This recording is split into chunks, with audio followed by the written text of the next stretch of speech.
आज जिस इतिहास को पढ़ने और समझने के लिए हम बैठे हैं, थोड़ा सा आप उसमें ये देखें कि उस जो घटना घटी है उस समय में, जो साहबजादों के साथ ये सब हुआ, वो जो पूरा एक 10 दिन का जो घटनाक्रम हुई है, जिसमें गुरु गोविंद सिंह जी के ऊपर जो हमला हुआ, उनके फौज पे हमला हुआ, उसके बाद वो साहबजादे शहीद हुए। आपके टीचर अजीत सिंह जी ने बताया कि पहले 2 बड़े साहबजादे शहीद हुए, उसके बाद छोटे साहबजादे।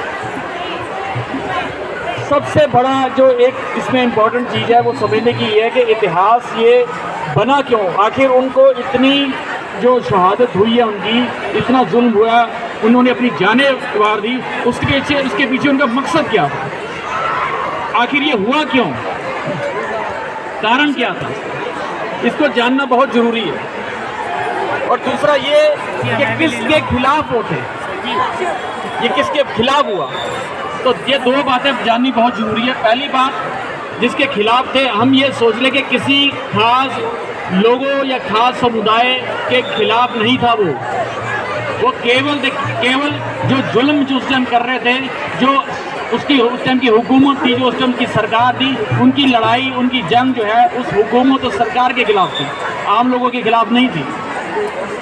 तो ये हम पहले समझ लें, कई बार हमें ये लगता है कि ये जंग जो है किसी खास समुदाय या मुसलमानों के खिलाफ थी, ऐसा बिल्कुल नहीं था। जो उस टाइम जो आम लोगों पे जुल्म ढा रहे थे, जो सरकार थी, जो उस टाइम की हुकूमत थी, जो उस पर काबिज थे सत्ता पे, वो उनके खिलाफ, जो आम लोगों को दबाने की कोशिश कर रहे थे, उनके लूट खसूट कर रहे थे, ये उन लोगों के खिलाफ ये जो जंग थी।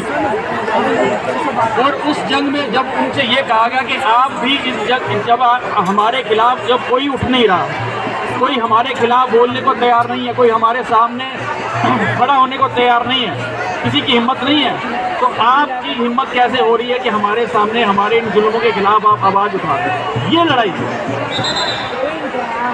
सिर्फ इतनी बात थी। गुरु गोविंद सिंह जी ने उन जुल्मों के खिलाफ जो है आवाज़ उठाई, तब जो है उस टाइम की हुकूमत इनके खिलाफ हुई कि कोई भी पूरे इलाके में, पूरे भारत में कोई भी ऐसा नहीं है जो हमारे खिलाफ बोलने की हिम्मत रखता हो। और आप अकेले ऐसे हो, और आपके पीछे ये जो कुछ लोग हैं जो आपने फौज बना रखी है, जो आपके अनुयायी है, जो आपको मानते हैं, ये भी हमारे खिलाफ खड़े होने की हिम्मत रख रहे हैं। इसके खिलाफ जो है उन्होंने ये जुल्म डालना शुरू किया। इस बात की जंग थी, और उसी जंग के खिलाफ जो है ये उनकी शहादत हुई। किसी आम लोग के खिलाफ नहीं थी, किसी धर्म के खिलाफ नहीं थी, किसी खास समुदाय के खिलाफ नहीं थी। ये हम बात खास तौर पे समझें। दूसरी बात इसमें खास जो है, जो साहबजादे, छोटे साहबजादे जिनकी हम शहादत को आज जो है मना रहे हैं, उनकी उम्र अब बार बार आपके सामने आती है कि 7 साल और 9 साल। अब प्रेरणा क्या मिलती है हमें? उनको तो एक शहादत दे दी, उन्होंने अपनी जान वार दी। 7 साल और 9 साल की उम्र में जो है उन्होंने शहादत दी। हमें इस पर क्या सीख?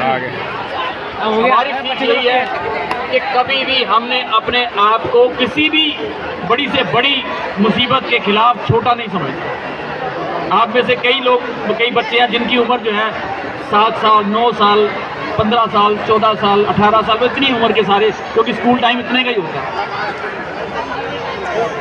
तो कई बार हमारे मन में एक ख्याल आ जाता है कि सामने जब मुसीबत आती है, या हमारे सामने कोई ऐसा मकसद आ जाता है करने का जो हम चाहते हैं कि हम इसको प्राप्त कर लें, तो कई बार हमें ये लगने लगता है कि हम तो बहुत छोटे हैं, हम तो ये काम नहीं कर नहीं सकते।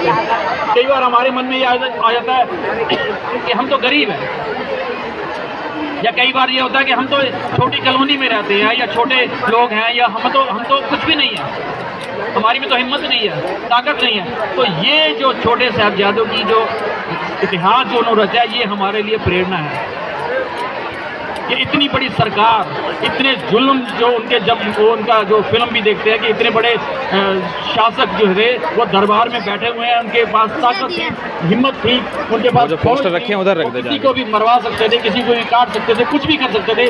उनके सामने एक डट के खड़े होना और अपनी हीनता नहीं मानना, किसी भी तरफ से उन्होंने अपने